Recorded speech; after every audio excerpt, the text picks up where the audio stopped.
Hey there, Michael Church, Crawl Space Ninja. We got a great question from Athens, Alabama. And basically they said, my air conditioner and heat run constantly.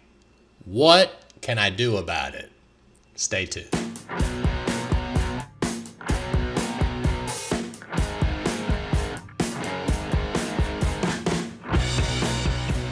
Okay, Athens, Alabama. By the way, did you know there's an Athens, Alabama, an Athens, Georgia, an Athens, Tennessee? There's probably Athens all over the country, and we just so happen to serve Athens, Alabama, Athens, Georgia, and Tennessee, and Athens, Tennessee. So if you're out there in Athens somewhere in the United States, hello. So what are we going to do about that AC and that heat that keep running constantly? Well, just so you know, before we get into this, we have got our winner for the March drawing for the free humidity reader. So stay tuned till the end of the video to see if you won the free humidity reader. So let's get into this question. All right, so what can you do? First of all, let's look at what the standard answers are out there for what to do. Number one, you got people telling you to get a heat load calculation. You've got people telling you to upgrade your unit because your unit is too small. As a matter of fact, our office, we had a heating and air company come in, and we were having a hot spot in one section of our office, and they told us that we needed to upgrade the tonnage of our unit. Come to find out, that wasn't the fix, and I'm going to talk about that here in just a minute. So you got heat load calculations, upgrade your unit because your unit's too small, change your filters to increase airflow. These are answers that I found on the internet when I typed in the question. One guy said it's totally normal for your AC to run continuously during hot summer months. Really? Totally normal? But I bet you they'd give you a new upgraded unit if you asked them to, even though it's totally normal. Upgrade windows and doors, right? Clean coils, and maybe you got low refrigerant. So these are the answers that you will find in the top searches whenever you type in that question, what do I do about my AC or heat running continuously? You know, one answer I never found in any of that was, well, maybe you should properly insulate your attic, okay? Let's start there.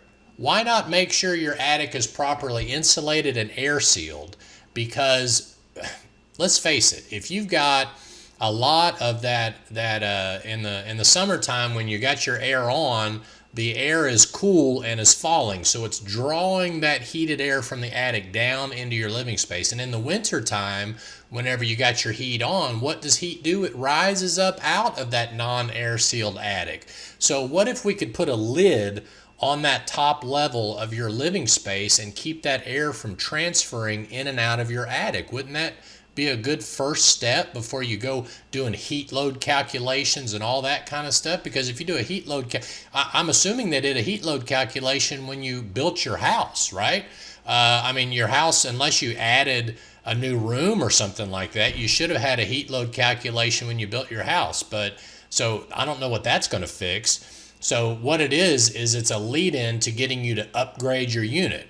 None of those answers I found online mention anything about air sealing your attic. That should be a first step. So you suck out all that old insulation, you air seal that attic floor just like we did right here in this picture. See all those gaps that we found in the attic floor? You air seal those recessed lights. You put in baffles to make sure that you got proper ventilation in the attic, right? You put in an attic fan, whether it's a solar or an electric attic fan, to keep that air moving through the attic.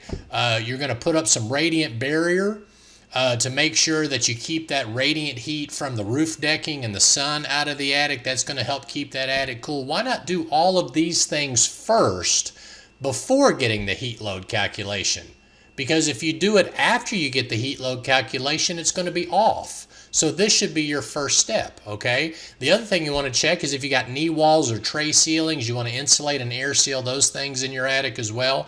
The second thing you want to do after you properly insulate your attic is you want to clean and seal your ductwork.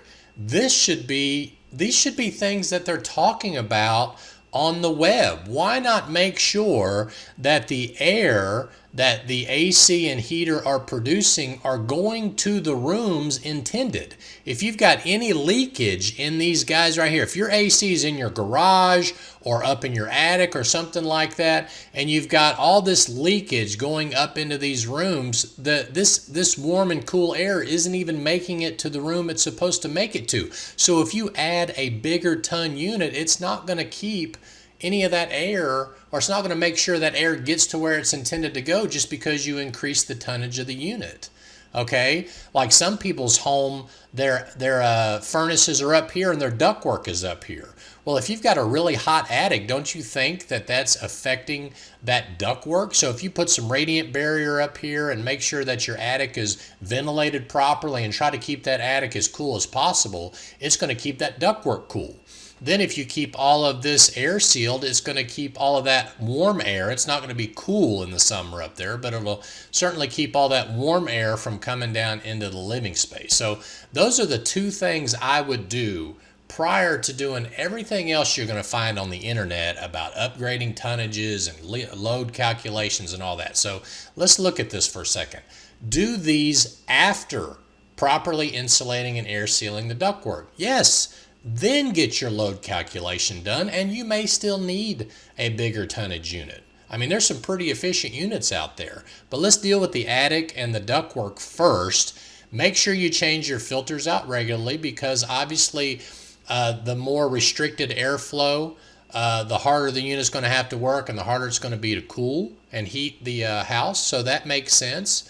Also perform regular maintenance. I can't tell you how many people I talk to that they never have their AC maintenance. You should have it done twice a year from what I understand. Maintenance that dude twice a year when it starts turning warm and then when it starts turning cold. Get that AC unit maintenance, and then you can upgrade your windows, upgrade your doors, do all those kind of things if you want to. So those are some of the things that I would recommend you do after you air seal your attic and insulate and clean your air seal your ductwork. So now let's get into the winner this month of who won the free humidity reader. And the winner is Jarrett Withrow.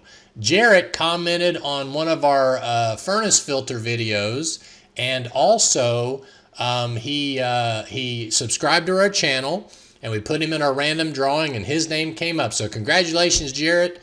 Make sure you contact us, get us your address and everything so we can ship you out your humidity reader. And I want to thank everybody out there who participated. And this month, it's now April, so May 5th, we're going to choose the winner for this month. And it's going to be another humidity reader. We may change up the prize next month, but this month again, we're going to do another humidity reader. And the question is, what did you do to make your home more comfortable? Okay? And by the way, did it work? Did you do something to make it more comfortable, and did it work? So that's going to be your question this month. Make sure you subscribe to our channel down below and answer our question down below in the comments so you can get entered to win this month's prize, which we'll do the drawing on May 5th. My name is Michael Church with Crawl Space Ninja. We hope you make it a happy and blessed day, and we'll see you later.